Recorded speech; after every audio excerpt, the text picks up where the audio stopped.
5 महीने बस ना क्वेश्चन भी अगर प्रैक्टिस कर लो ना तो मुझे लगता है तब भी आपका एफएमजी निकल जाएगा। मेरा मेनली फोकस कभी था ही नहीं कि मुझे काफ़ी ज़्यादा नंबर लाना है।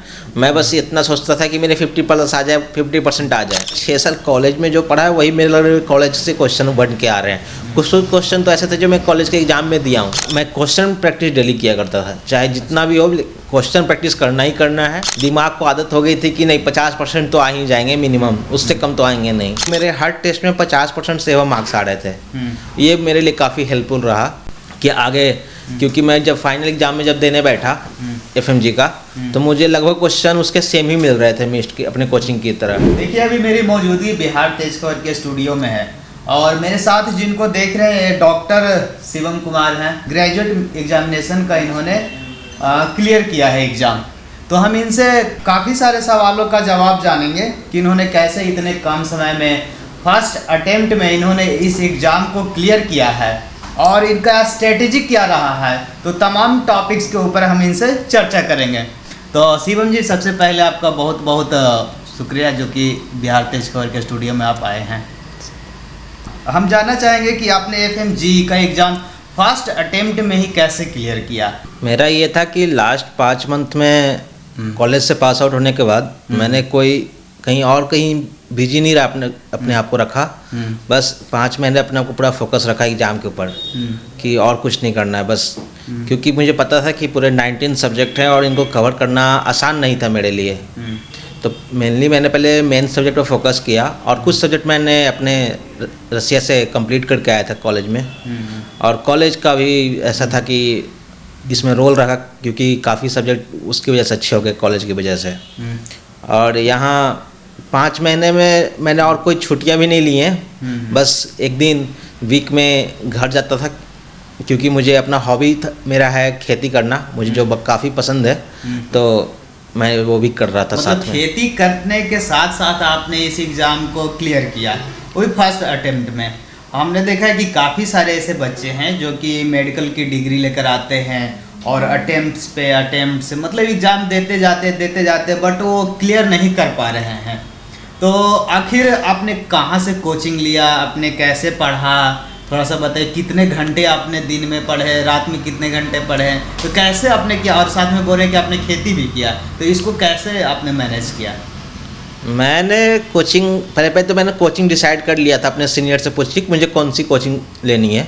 तो एक मिस्ट कोचिंग है दिल्ली की।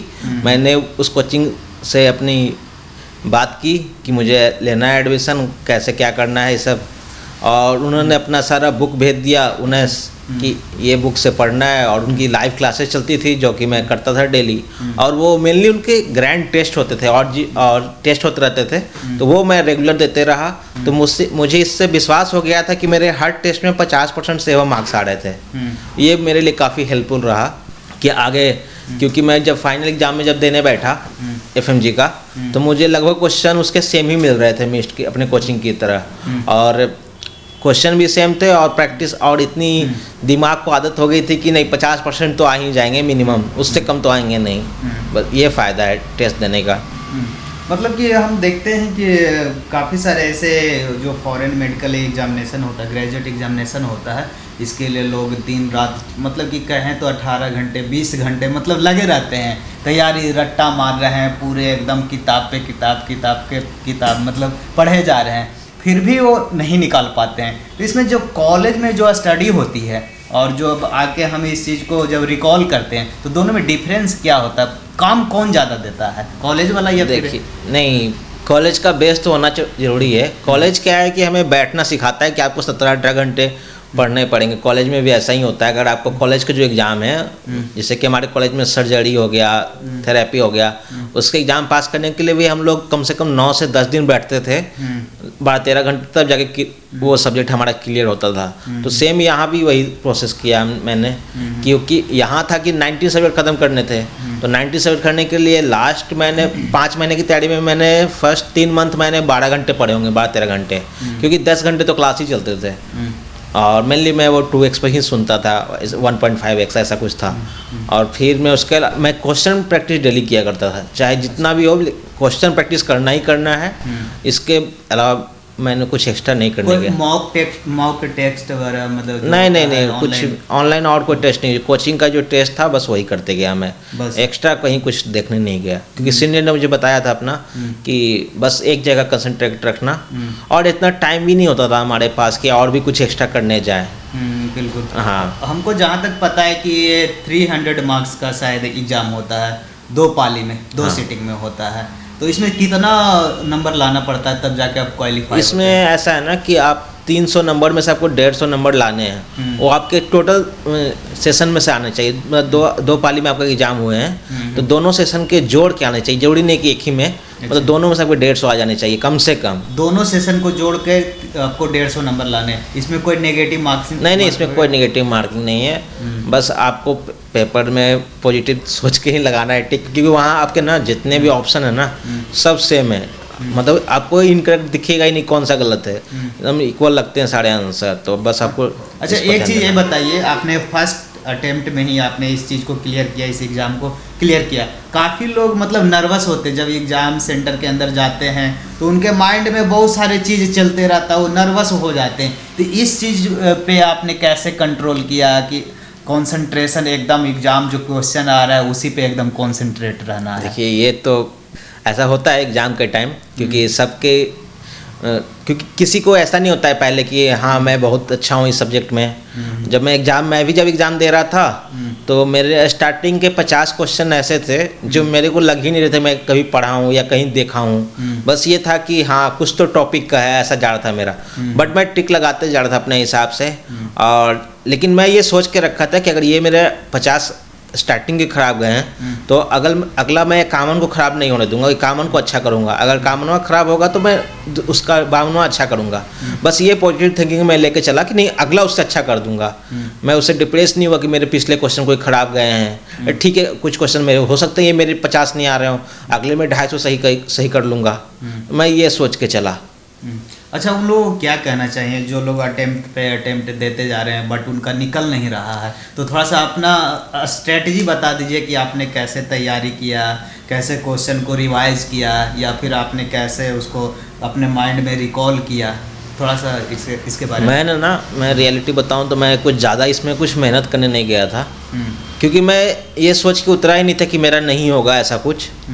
तो मैं फर्स्ट अटैम्प्ट में बैठ रहा था अभी, मेरे लिए फर्स्ट अटैम्प्ट तो बस मुझे था कि नहीं पेपर देना है और अच्छे से करना है, तो मेरे लिए कभी ये डाउट था ही नहीं कि कैसा जाएगा पेपर, कि बस देना है तो देना है। और मैंने कभी ये सोच के भी नहीं रखा कि मैं नेक्स्ट टाइम दूंगा, नहीं मुझे फर्स्ट टाइम में करना। और हमारे कॉलेज की भी थी इसमें रोल रहा है। इसमें कॉलेज में क्या था ना 70% पासिंग मार्क्स लाने पड़ते थे मैं कॉलेज में सब्जेक्ट पास करने के लिए। अच्छा। तो इसमें भी मुझे ऐसा था कि मुझे एक डायरेक्शन मिल गया था कि 50% तो लाने ही लाने हैं, तो मैं 50% लाने के चक्कर में उतना पड़ता था कि मेरे 50% तो कम से कम आ ही जाए। मतलब कि वो सोच बरकरार रहा कि वहाँ कॉलेज में 70% लाने थे हर सेमेस्टर में, तो भाई इसमें भी हमें कम से कम 50% लाने हैं। हाँ, तो वही स्ट्रेटजी मैंने फॉलो किया और टेस्ट जितने भी दिए मेरे सब में 50 से एबव आ रहे थे, तो कभी मैं डिप्रेस होता ही नहीं था। 50 तो आ ही जाते हैं तो मैं वहाँ भी 50 लिए आऊँगा, तो बस।